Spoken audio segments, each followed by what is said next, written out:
যে স্ক্রিনে দেখতে পাচ্ছেন ভূমিহীন ক্ষেত মজুর প্রকল্পের যে ওয়েবসাইটটি, সেই ওয়েবসাইটটি মেইনটেন্স কেন 25 এপ্রিল পর্যন্ত বন্ধ? এই সাইটটি 25 এপ্রিল পর্যন্ত বন্ধ কেন?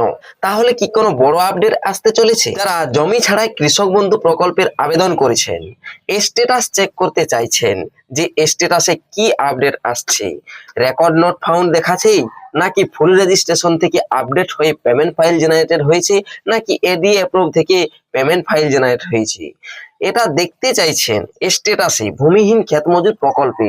তবে স্ট্যাটাস চেক করতে যারা চাইছেন তাদের জন্য আজকের এই গুরুত্বপূর্ণ ভিডিওটি। কারণ কি না, ওয়েবসাইটে দেখাচ্ছে আন্ডার মেইনটেন্স। এর আসল কারণ কি, কবে খুলবে? আপনারা স্ক্রিনে যে ছবিটি দেখতে পাচ্ছেন এখানে স্পষ্ট সমস্ত কিছু লেখা রয়েছে, আমি অবশ্যই আপনাদেরকে তা বলছি। হঠাৎ করে এখন প্রশ্ন উঠছে এই ওয়েবসাইটটি বন্ধ কেন? হঠাৎ করে এখন প্রশ্ন উঠছে এই ওয়েবসাইটটি মেইনটেন্স কেন? এতদিন তো আপনারা দেখতেন ওয়েবসাইট দেখা যাচ্ছিল, ওয়েবসাইট দেখা যাওয়ার পরেও স্ট্যাটাস, যে অ্যাপ্লিকেশন স্ট্যাটাস অপশন ছিল, সেই স্ট্যাটাসে ক্লিক করলে পরে কোনোরূপ কোনো কিছু দেখা যাচ্ছিল না। তবে অমনটা না রেখে মেইনটেন্সে নিয়ে গেল কেন? কিছু হয়তো আপডেট রয়েছে অবশ্যই, তবেই তো এই মেইনটেন্সে নিয়ে যাবে। নতুবা তো যেরকম ভাবে স্ট্যাটাস চেক করা যাচ্ছিল না সেরকম ভাবেই থেকে যেত ওয়েবসাইটটি। তাহলে কি যাদের ডাটা নো রেকর্ড ফাউন্ড দেখাচ্ছিল বা যাদের ফুল রেজিস্ট্রেশন ছিল, এডি অ্যাপ্রুভ ছিল, তাদের কি স্ট্যাটাস আপডেটের কাজ চলছে? নতুবা এই প্রকল্পে যারা টাকা পাননি তাদের কি টাকা দেওয়ার প্রক্রিয়া শুরু হচ্ছে ভোটের আগে আবার একবার? মেইনটেন্সের কারণ আলাদাও হতে পারে, যে সার্ভার আপগ্রেড অথবা সিকিউরিটি আপডেট, কিছু সিকিউরিটির জন্য এই ওয়েবসাইটটিকে মেইনটেন্সে নিয়ে যাওয়া হয়েছে, নাকি ডাটা কারেকশন, নাকি যাদের ডাটা এন্ট্রি হয়েছিল না সেই নিউ লিস্ট আপডেট।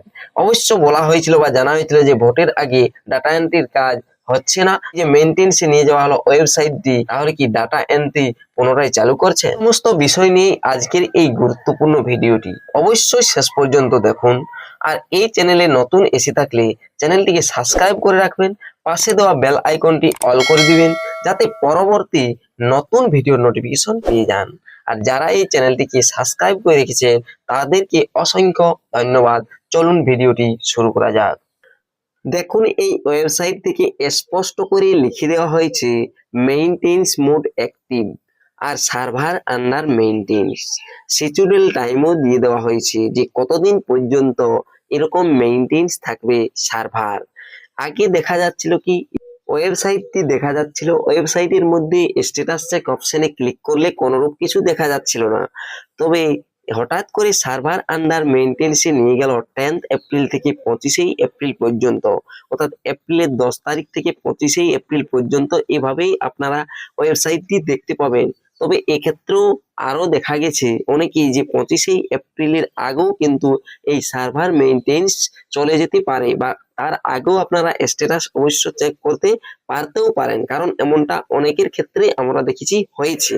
তবে এই যে 25 এপ্রিল পর্যন্ত কেন আন্ডার মেইনটেন্সে এই ওয়েবসাইটটি, আসল কারণ কি না, দেখুন নিচে লেখায় রয়েছে এই যে এই জায়গাটিতে এজেন্টাইল upgrade and security patch will be back soon, অর্থাৎ কিছু না কিছু আপগ্রেড আসছে এই ভূমিহীন কৃষক বন্ধু প্রকল্পে, আর সিকিউরিটি পারপাস অনুযায়ীও এটি ব্যবহার করা হয়েছে। এজেন্টিল আপগ্রেড মানে কি না, যাদের ডাটা নো রেকর্ড ফাউন্ড দেখাচ্ছিল, হয়তো বলা হয়েছিল বা জানা গিয়েছিল যে ডাটা এন্ট্রির কাজ বন্ধ রয়েছে, তবে সেক্ষেত্রে ডাটা এন্ট্রি করার জন্যই তাহারা এই ওয়েবসাইটটি এখন বন্ধ রেখেছেন। যেহেতু অনেকেই অনেক রকম কথা বলছেন, সেক্ষেত্রে ডাটা এন্ট্রির কাজ পুনরায় হয়তো চালু করা হয়েছে। আর কি না, দেখবেন যাদের এই ফুল রেজিস্ট্রেশন ছিল বা এডি অ্যাপ্রুভ ছিল বা ছিল পেমেন্ট ফাইল জেনারেটেড, টাকা পাইছিলেন না, সেই তাদের টাকা দেওয়ার হয়তো কাজ বা প্রক্রিয়া শুরু হয়েছে। আর যারা টাকা পাননি এই প্রকল্প ভোটের আগেই যারা 20 তারিখ পর্যন্ত টাকা পান, সেজন্যই হয়তো এমনটা করা হয়েছে বা এমন ব্যবস্থা করা হয়েছে। আর আপনারা দেখেছেন সাধারণত বড় কোনো আপডেট বা নতুন তালিকা প্রকাশের আগেই এমনটা হয়ে থাকে।